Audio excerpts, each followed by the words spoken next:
नमस्कार दोस्तों, मैं सुनील कुमार आपका स्वागत करता हूं आपके अपने चैनल क्या ऐसा होता है में। दोस्तों, आज मैं आपको धनतेरस से और दिवाली तक की कुछ चीजें बताने जा रहा हूं। आज के बाद की जो मेरे वीडियो आएंगे, आपने एक बात नोट की होगी अपनी लाइफ में, इस देश में जो वो दिवाली और धनतेरस का त्योहार बड़ी धूमधाम से मनाया जाता है।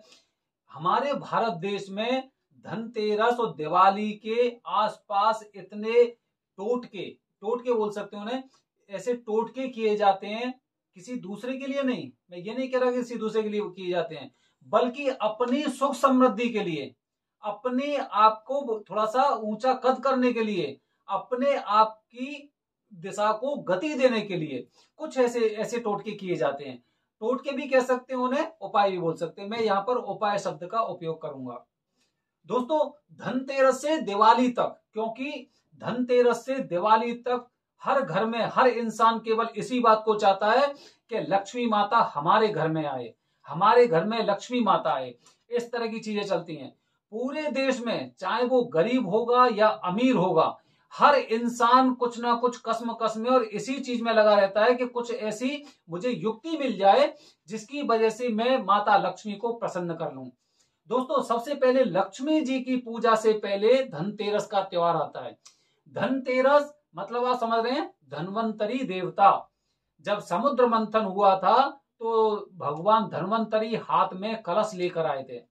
तो सब लोगों की ये इच्छा होती है, सब लोगों का ये कामना होती है कि इस बार की दिवाली थोड़ी सी अच्छी बन जाए और जो हमारे सामने हमारे आसपास जो पैसे की चीजें, पैसे की तंगी हमारे ऊपर चल रही है, उसमें हमारी कुछ दिशा बदल जाए। दोस्तों, आज मैं आपको एक तरीका बता रहा हूं, एक ऐसा उपाय बता रहा हूं कि अगर हम लोगों की मान्यता है कि धन्वंतरी भगवान अगर आज के दिन समुद्र मंथन में से अपना एक कलश लेकर आए थे, तो उसमें से कुछ बूंदे आपके घर में भी पड़े, तो उसका मैं आपको एक तरीका बता रहा हूं। एक ऐसा उपाय जो आपके शायद हो सकता है, जहां पे हमें उम्मीद है कि वो आपकी दिशा और दशा दोनों बदलेगा। एक चीज, केवल एक उपाय। तो दोस्तों, वो उपाय क्या है?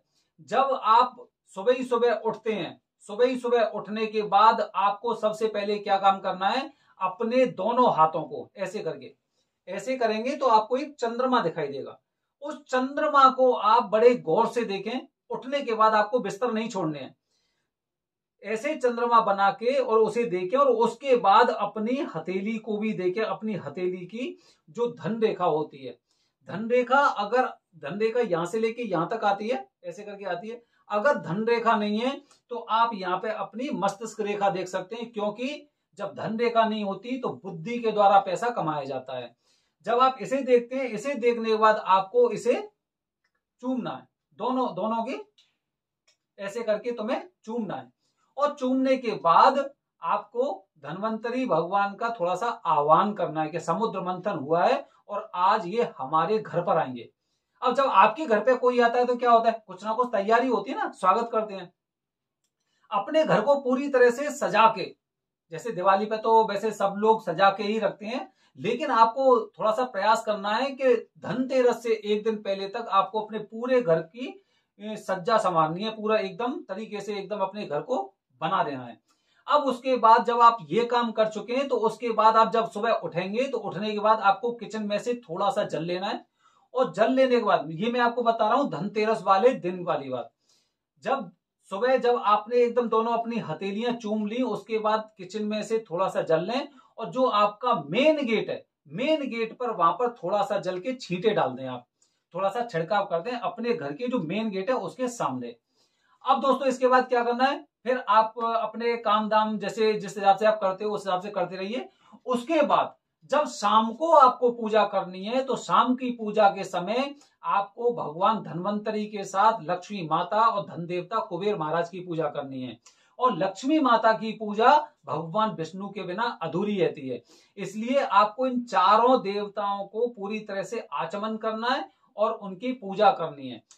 तो अब तरीका वो मैं बता रहा हूं, अब उपाय पे आ जाते हैं हम। वो क्या है? जैसे ही आप पूजा कर रहे हैं तो आपको अपने घर में धनतेरस वाले दिन 26 दीपक, 26 मिट्टी वाले दीपक, मोमबत्ती से काम नहीं चलेगा, ध्यान रखना। क्योंकि मैंने देखा है कि धीरे धीरे करके लोग मोमबत्ती की ओर अग्रसर हो गए हैं।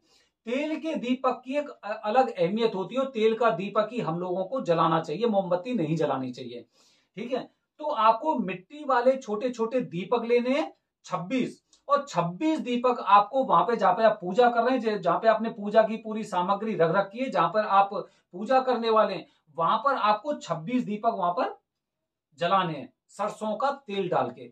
अब उसके बाद आपको क्या करना है, 26 में से 13 दीपक आपकी पूजा से लेके और आपका जो घर का मेन गेट है वहां तक आपको रोशनी करनी है उन्हीं 13 दीपक में से। जैसे कि आपने 2 या 3 या 4 दीपक वहां पर छोड़ दिए, उसके बाद 9 दीपक वहां से पूजा स्थल से लेके और आपका जो मेन गेट है अंदर, अंदर की बात कर रहा हूं मैं, अंदर तक आपको 13 दीपक वहां पर आपको जलते हुए दीपक इधर उधर रखने, जिससे कि हर कोने में रोशनी रहे। बाकी के जो 13 दीपक हैं वो आपको अपने घर के बाहर ज्यादा रोशनी होनी चाहिए, जहां पर आपने सुबह छिड़काव किया था, पानी के छींटे डाले थे। 13 दीपकों की व्यवस्था इस तरह से करनी है कि यहीं से, जैसे आपने देखा है बारात आती है, तो बारात आती है तो जो मेन गेट होता है, मेन गेट पर कितना एकदम पूरी तरह से एकदम सजावट होती है, डेकोरेट होता है पूरा, लाइटिंग पूरी बहुत अच्छी होती है। मेन गेट का आपको ध्यान रखना है, 13 दीपक आपको मेन गेट के आसपास इस तरह से ज्वलित करने हैं, इस तरह से जो है वो जले हुए दीपक वहां पे बाहर रखने हैं कि वहां पर बिल्कुल भी अंधेरा ना रहे। और आपको प्रयास करना चाहिए करीब ज्यादा नहीं तो रात में 9 या 10 बजे तक आपके दीपक वो जलते रहने चाहिए। कब से? संध्या काल से, और करीब रात में 9 या 10 बजे तक आपको वो दीपक जलते रहने चाहिए। अगर वो किसी कारण बुझ रहे हैं तो आप उनमें दोबारा से तेल डाल सकते हैं। दोस्तों ये एक ऐसा उपाय है जो भगवान धन्वंतरी तो आपके घर में आते हैं और माता लक्ष्मी को भी वो आह्वान करते हैं उनका कि आप भी हमारे साथ चलिए। ये मैंने आपको एक ऐसा उपाय बताया है कि इस बार जब आप इस उपाय को करेंगे तो उसके बाद अगली दीपावली आप जब मनाएंगे ना, तो आप खुद आपको बताने की जरूरत नहीं पड़ेगी। आप खुद ये सोचेंगे कि बहुत अच्छा तरीका है, और अपने आसपास के मित्रों को, दोस्तों को भी बताएंगे जो कुछ ना कुछ पैसे की कमी से आर्थिक तंगी झेल रहे हैं। तो दोस्तों ये मैंने आपको बताया 13/13, 13 अंदर 13 बाहर, ये 13 दीपकों का आपको दीपक जलाने हैं और उन्हीं से आपको पूजा करनी है। दोस्तों कल मैं आपको हनुमान जी महाराज मेहंदीपुर बालाजी के नाम से अगर दीपावली वाले दिन आप ये काम करते हैं तो आप देखना आपकी दिन दुगनी और रात चौगनी तरक्की नहीं हो ना, तो आप कह देना कि आपने मुझे उपाय बताया था वो बेहद गलत बताया था। बेहतरीन एकदम सटीक उपाय बताऊंगा आज मैं आऊंगा। तब तक की दोस्तों बने रहे हमारे चैनल के साथ। धन्यवाद दोस्तों। जय हिंद, जय भारत, हर हर महादेव।